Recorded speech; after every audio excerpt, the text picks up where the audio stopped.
வணக்கம். இது நியூஸ் ஃபர்ஸ்டின் பிரதான செய்திகள். உங்களோடு இணைந்து கொண்டிருக்கும் நாங்கள் ஜெனி ஜீவராஜ், ஜெஃப்ரி ஜெபதார்ஷன். விரிவான செய்திகளுக்கு செல்லும் முன்னர் முதலில் இன்றைய தலைப்புச் செய்திகள்.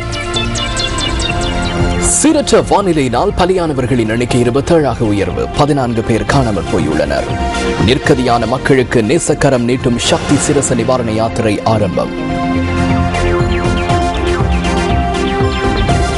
விசிட தெரிவுக்குழுவின் விசாரணைகள் மற்றும் தீர்மானங்களை ஆட்சேபித்து பிரதம நீதியரசர் தாக்கல் செய்திருந்த மனுவின் விசாரணை இன்று. அச்சுறுத்தலுக்கு எதிராக சட்டத்தரணிகள் சம்மேளனம் ஆர்ப்பாட்டம். சீரற்ற வானிலை காரணமாக 27 பேர் உயிரிழந்துள்ளதுடன் 14 பேர் காணாமல் போயுள்ளதாக இடர் முகாமைத்துவ நிலையம் தெரிவிக்கின்றது. 56,000க்கும் அதிகமானவர்கள் இடம்பெயர்ந்துள்ளதாக அந்த நிலையம் சுட்டிக்காட்டுகின்றது. 3,28,000க்கும் அதிகமானவர்கள் சீரற்ற வானிலை காரணமாக பாதிக்கப்பட்டுள்ளனர். இதேவேளை கிழக்கு மாகாணத்தில் நிலவிய கடும் மழையுடனான வானிலை இன்று காலை வேளையில் சற்று குறைவடைந்த போதிலும் மாலை வேளையில் சில பகுதிகளில் மீண்டும் மழை பெய்ததாக எமது பிராந்திய செய்தியாளர்கள் தெரிவிக்கின்றனர்.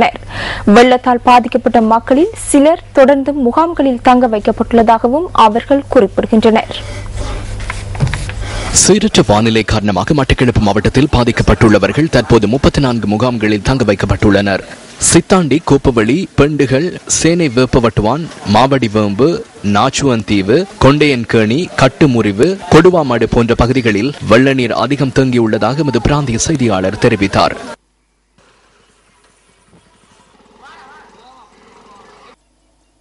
வீதிகளில் வெள்ள நீர் தேங்கி நிற்பதனால் மட்டக்களப்பு கிரான் புலிப்பாய்ந்தக்கல் பிரதேசத்திற்கான போக்குவரத்து நடவடிக்கைகள் தடைப்பட்டிருந்தன. தற்போது குறித்த பிரதேசத்தில் இயந்திர படகு சபை ஒன்று ராணுவத்தினரால் ஆரம்பிக்கப்பட்டுள்ளது. பூலாங்காடு, கோராவளி, திகிலிவெளி போன்ற பகுதிகளில் உள்ள மக்களின் நலன் கருதி இந்த போக்குவரத்து நடவடிக்கைகள் ஆரம்பிக்கப்பட்டுள்ளன. மாவட்டத்தின் சில பகுதிகளில் வெள்ள நீர் வடிந்தோடி வருவதை அடுத்து மக்கள் சுத்திகரிப்பு நடவடிக்கைகளில் ஈடுபடுவதை அவதானிக்க முடிந்தது.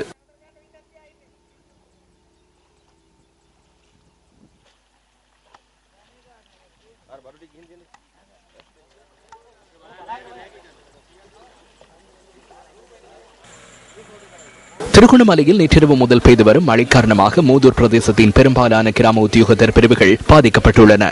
ஹைரியா நகர், சாபி நகர், விடத்தல் தீவு போன்ற பகுதிகளில் இடம்பெயர்ந்துள்ள குடும்பங்கள் மூதூர் அல் ஹிதாயா மகாவித்தியாலயத்தில் தங்க வைக்கப்பட்டுள்ளனர். மாவட்டத்தில் காணப்படும் வெள்ள நிலைமையினால் மட்டக்களப்பு திருகோணமலை பிரதான வீதியின் முறிஞ்சாறு பெருக்கெடுக்கும் அபாயம் ஏற்பட்டுள்ளது. அந்த வீதியை பயன்படுத்துபவர்கள் அவதானமாக இருக்குமாறும் கேட்டுக் கொள்ளப்படுகின்றனர். அம்பாறை மாவட்டத்தின் சில பகுதிகளில் மழை பெய்துள்ளது. பாண்டிருப்பு மேற்கு உள்ளிட்ட குடியிருப்பு பகுதிகளில் வெள்ள நீர் வடிந்தோடாமல் தேங்கி நிற்பதாகவும் நமது பிராந்திய செய்தியாளர் மேலும் தெரிவித்தார்.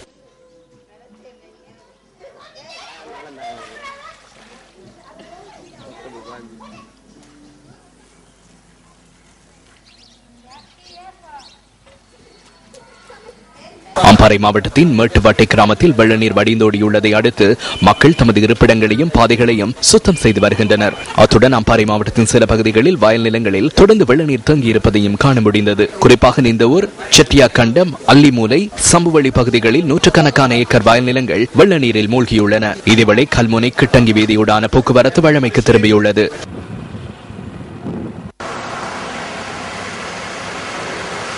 சிலாபம் ஜூலியாவத்த பகுதியில் ஏற்பட்ட வெள்ளப்பெருக்கினால் வீடுகள் சேதமடைந்துள்ளன. அவர்கள் வீட்டை இழந்து நிற்கதி நிலைக்குள்ளாகி நிற்கும் காட்சிகளே இவை. இதேவேளை வெள்ளப்பெருக்கு ஏற்பட்டிருந்த பகுதிகளில் தேங்கி நின்ற நீர் வடிந்த பின்னர் சிலர் வீடுகளை நோக்கி திரும்பியுள்ளனர்.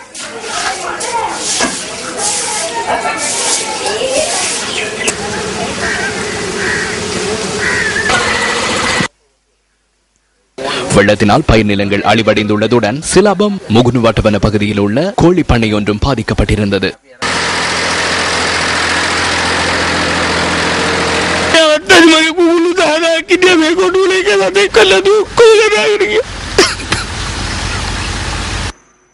இதேவேளை ஆராய்ச்சி கட்டுவ பகுதியில் உள்ள மக்கள் தமது வீடுகளை சுத்திகரிக்கும் நடவடிக்கைகளை ஆரம்பித்துள்ளனர்.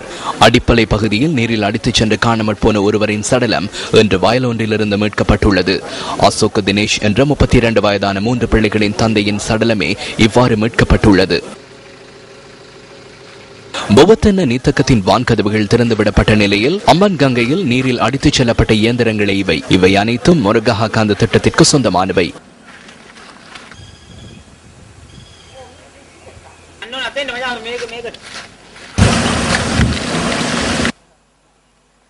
இதுவெளி வெள்ளத்தினால் தலாகுட பகுதியில் வீடொன்றிற்கு சேதம் ஏற்பட்டுள்ளது.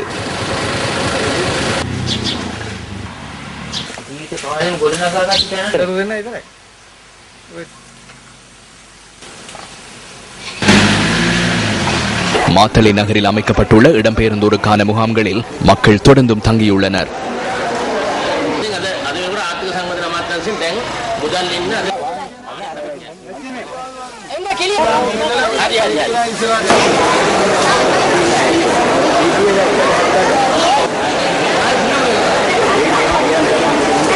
கந்தலாய் சூரியபுர பகுதியில் வெள்ள நீர் வடிந்தோடியுள்ள போதிலும் அந்த பகுதியின் நீர்நிலைகளில் நீர்மட்டம் இடைக்கிடை உயர்வடைவதாக பிரதேசவாசிகள் தெரிவிக்கின்றனர். யாப்பகுவ பகுதியில் வெள்ள நீர் வடிந்தோடியுள்ள போதிலும் அதனால் ஏற்பட்ட சேதங்களே இவை.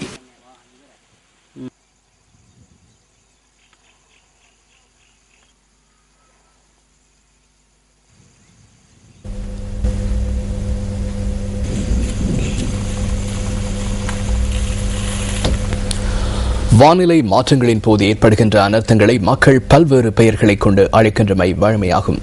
மாத்தளை மக்கள் கூறும் தியஹெனய எனப்படும் நீர் இடியும் அவற்றில் ஒன்றாகும். ரத்தோட்டை நிக்கோலோயா தோட்டத்திற்கு மேல் அமைந்துள்ள மலைத்தொடரே இது. கடந்த திங்கட்கிழமை அந்த மலையின் மேற்பகுதியில் வெடிப்பு ஏற்பட்டது. இந்த இடங்களில் வீடுகள் இருந்தன. தற்போது அங்கு கற்பாறைகள் காணப்படுகின்றன. இவை எங்கிருந்து வந்தன என தெரியாது. நீர் இடி எனப்படும் தரைக்கீழ் நீர் தாக்கமே இந்த அனர்த்தத்திற்கு காரணம் என ஆய்வாளர்கள் கூறினர்.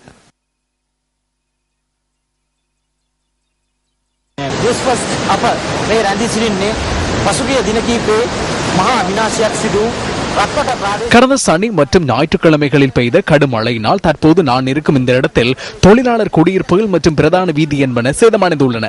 இவை தற்போது அந்த பகுதியில் இல்லை. நீர் இடியினால் இந்த நிலைமை ஏற்பட்டுள்ளது. மலை உச்சியிலிருந்து கீழே விழுந்த நீருடன் கலந்த மண் மற்றும் கற்பாறைகளின் காரணமாக குறித்த பிரதேசத்தில் இருந்த குடியிருப்புகள் சின்ன பின்னமாகி உள்ளன. இந்த பகுதியில் நாம் சிக்கியிருந்தோம். எம்மை காப்பாற்றினர். ரத்தோட்டை பகுதியில் இதுவரை 7 பேர் காணாமற் போயுள்ளனர். நீரில் அடித்துச் செல்லப்பட்டு காணாமற் போனதாக சந்தேகப்படும் ஒருவரின் சடலம் இன்று மாலை மீட்கப்பட்டுள்ளது. 52 வயதான சண்முகம் சதாசிவம் என்பவரே சடலமாக மீட்கப்பட்டுள்ளார். இந்த பகுதியில் வாழ்ந்து வந்த மக்கள் தற்போது பாதுகாப்பான இடங்களை நோக்கி வெளியேற்றப்பட்டு வருகின்றனர். மலைகளூடாக சேறு கலந்த நீர் வடிந்தோடுவதை அவதானித்தால் உடனடியாக அந்த இடங்களில் இருந்து வெளியேறுமாறு இடர் முகாமைத்துவ நிலையமும் புவி சரிதவியல் அளவை மற்றும் சுரங்க பணியகமும் மக்களுக்கு அறிவுறுத்தல் விடுத்துள்ளன.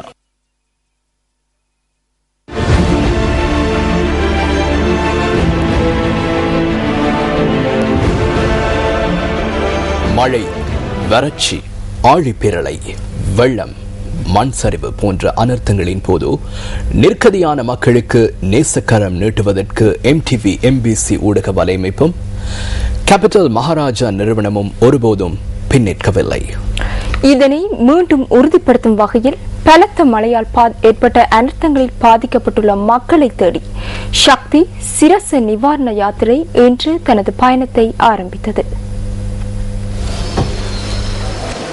பலத்த மழையாலும் வெள்ளத்தினாலும் நிர்கதியாகியுள்ள மக்களுக்கு நிவாரணம் வழங்குவதற்காக முன்னெடுக்கப்படும் சக்தி சிரச நிவாரண யாத்திரைக்கான ஆயத்த பணிகள் நேற்றிரவு மேற்கொள்ளப்பட்டன. கேபிட்டல் மகாராஜா நிறுவனத்தின் உயரதிகாரிகள் உள்ளிட்ட அனைத்து ஊழியர்களும் அர்ப்பணிப்புடனும் ஆர்வத்துடனும் இந்த நற்பணிக்கு தமது பங்களிப்பை வழங்கினர்.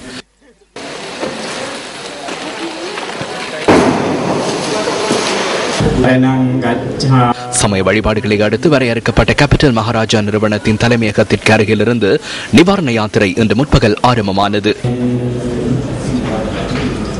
Tatiyampi buddhang saranang gacchami. MTV and MBC being Sri Lanka's lead.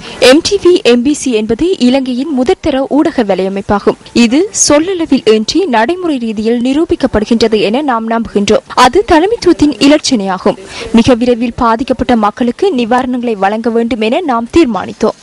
Capital Maharaja நிறுவனம் அதேபோல MTV MBC நிறுவனம் மக்களோடு நல்ல விஷயங்களை பகிர்ந்து கொள்வது போல துக்ககரமான நேரங்களிலும் முன்னோடியாக நின்று உதவிகளை செய்து வருவது வழக்கம். அதுபோல இந்த முறையும் வெள்ளத்தால் ஏற்பட்ட அனர்த்தங்களின் போது இந்த நிறுவனம் தனிப்பட்ட நிறுவனமாக நின்று உணவுப் பொருட்களை பாதிக்கப்பட்ட மக்களுக்கு எடுத்து செல்ல இருக்கின்றது.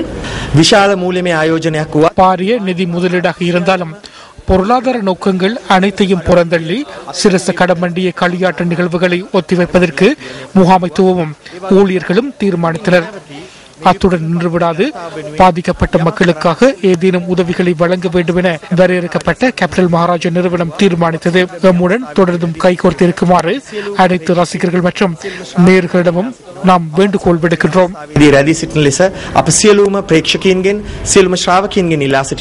இம்முறை மட்டக்களப்பு, சிலாபம், மாத்தறை ஆகிய மாவட்டங்கள் உள்ளடங்கும் வகையில் சக்தி சிரச நிவாரண யாத்திரை முன்னெடுக்கப்படுகிறது.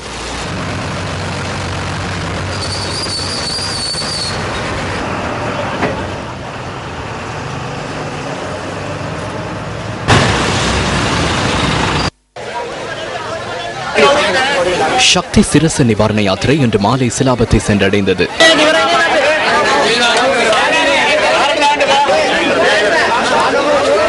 இதேவேளை மட்டக்களப்பை நோக்கிய நிவாரண யாத்திரை தனது பயணத்தை தொடர்கின்றது.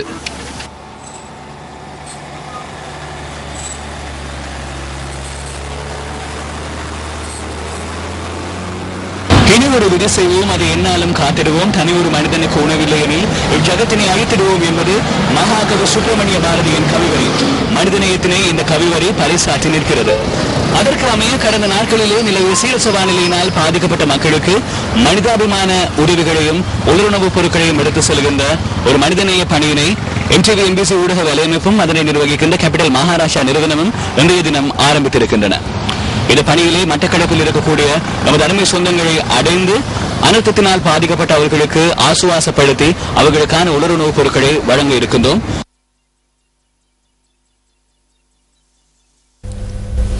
இன்றைய பத்திரிகைகளில் வெளியான கேலி சித்திரங்களிலிருந்து நாம் தெரிவு செய்த கேலி சித்திரம் அடுத்து.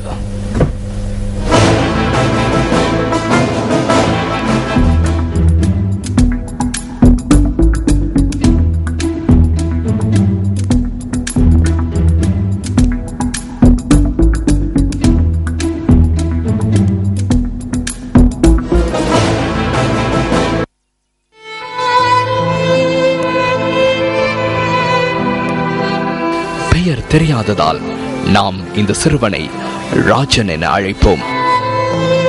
ராஜன் பள்ளிக்கு சென்ற இந்த பாலம் இந்த சின்ன பாதங்களை மீண்டும் எப்போது அங்கும் இங்கும் கொண்டு செல்லும்.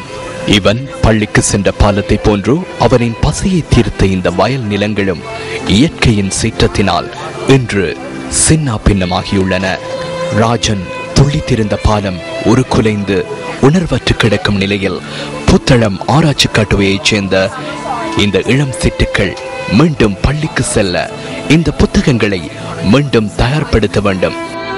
வறுமைக்கு மத்தியில் உடலை உருக்கி உருவாக்கிய தமது இருப்பிடங்களை மீண்டும் எப்படி கட்டியெழுப்புவது என்ற ஆழ்ந்த சிந்தனையில் பாட்டன், பூட்டன், தாய், தந்தை என அனைவரும் சிறைப்பட்டுள்ளனர். தமது பசியை போக்கிய கால்வாய், நிலம் என அனைத்தையும் இயற்கையின் கோர தாண்டவம் அழித்து சென்றுள்ள நிலையில் மீண்டும் எழுவோம் என்ற எதிர்பார்ப்பில் இவர்கள்